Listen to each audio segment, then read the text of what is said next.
Olá, saudações a todos. É com muito prazer que eu trago para vocês a aula de hoje sobre o arcadismo, uma parceria do Colégio Êxito e do Farias Brito. Bem, vamos entender um pouco desse contexto do arcadismo, que é uma escola literária muito importante. Lembrando a todos que o arcadismo, ele, assim como todas as escolas desse contexto da literatura, começaram primeiramente na Europa e só depois foram difundidas aqui no Brasil. No que diz respeito à Europa, estamos falando de um período onde o iluminismo era o fator mais importante daquele período, até porque o iluminismo, no que diz respeito à própria palavra, significa também século das luzes, quando essas luzes têm a ver com o conhecimento esse, que na verdade era o que alimentava toda a universalidade do conhecimento universal na Europa.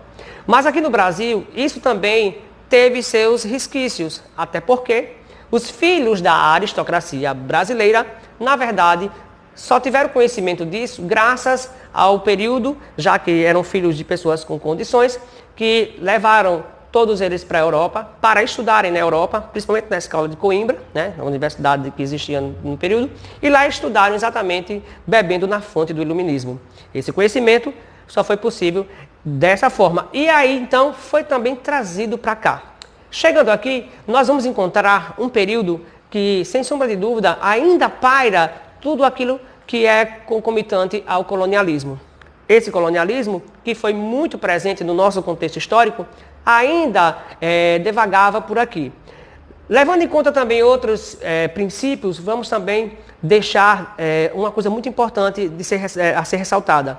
É que os nomes desse período, denominado Árcade, vamos começar também. Por que o nome Árcade? O nome Árcade vem de Arcádia, que era uma região da Grécia Antiga, conhecida também por Éden.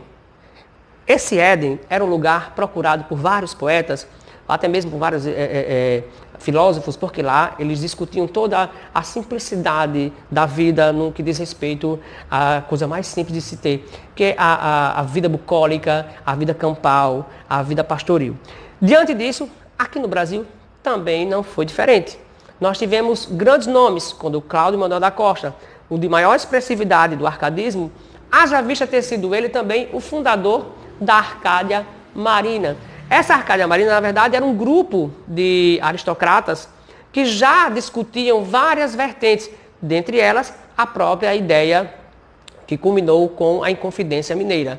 Então, nessas circunstâncias, também considerados inconfidentes, a gente vai encontrar, além de Cláudio Manuel da Costa, Antônio Gonzaga, né? E também Alvarenga Peixoto e Basílio da Gama. Esses nomes foram super importantes para entendermos a participação do contexto histórico da Inconfidência Mineira dentro desse processo denominado arcadismo.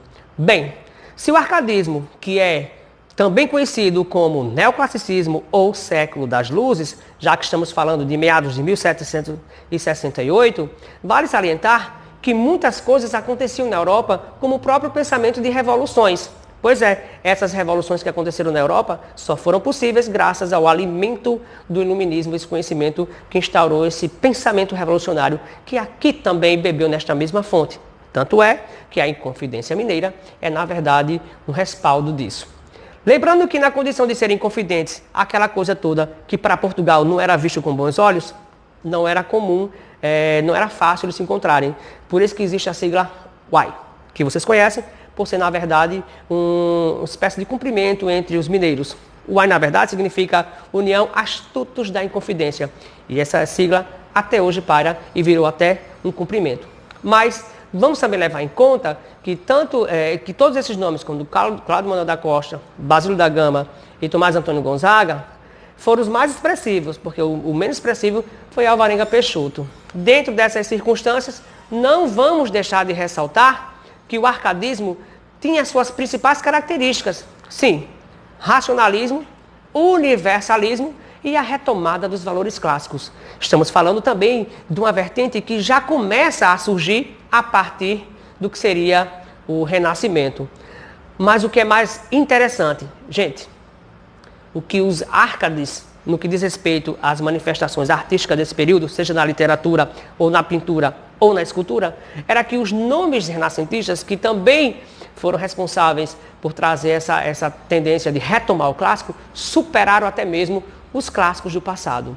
E é isso. O arcadismo é importante para entender que, cansados daquele exagero que o barroco apresentou, já que era uma manifestação tipicamente urbana, um comportamento tipicamente urbano, o arcadismo não. Ele foge totalmente dessa vertente. Cansados desse comportamento, as pessoas queriam mais buscar uma vida relaxada, uma vida mais simples, uma vida mais de campo, uma vida mais de equilíbrio.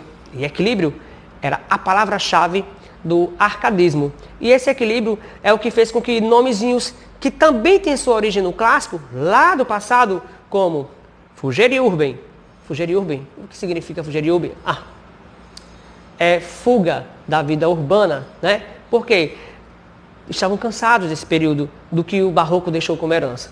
E aí você vê o carpe diem, que é aproveitar ao máximo o momento, aproveitar ao máximo o dia, e inutilidade truncate, que é cortar as inutilidades. E o que seriam as inutilidades? As coisas que eram exageradas, que eram excessivas, típicas do barroco. E o arcadismo é exatamente isso.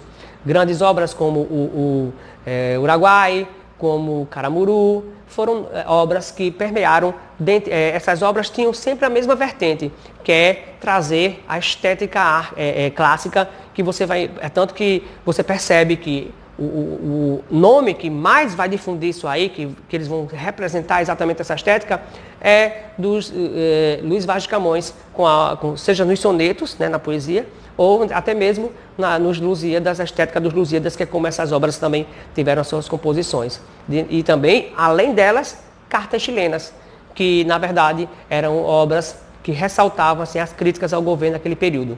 E é isso. O arcadismo, riquíssima escola, muito contexto e muitas coisas para vocês se deliciarem. Mas eu quero deixar para vocês uma atividade. Vocês acham que eu vou deixar de graça? Não. Será que vocês teriam condições de, conhecendo o contexto do arcadismo, será que vocês conheceriam essa música? E a pergunta é para vocês. A música que eu vou cantar para vocês, identifiquem as características arcades nelas, por favor.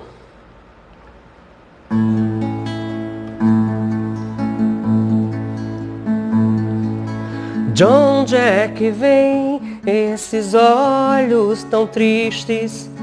Vem da campina, onde o sol se deita, do regalo da terra que o teu dorso ajeita, e dorme serena, no sereno sonha. De onde é que salta essa voz tão risonha? Da chuva que teima, mas o sol rejeita, no mato do medo, da perda tristonha, mas que o sol resgata, arde e deleita. Há uma estrada de pedra que passa na fazenda, é teu destino, é tua fenda, onde nascem tuas canções. As tempestades do tempo que marcam tua história, fogo que teima na memória e acende os corações.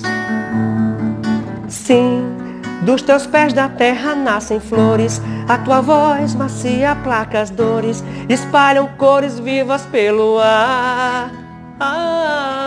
Sim, dos teus olhos saem cachoeira, 7 lagoas, mel e brincadeiras, espumas, ondas, águas do teu mar.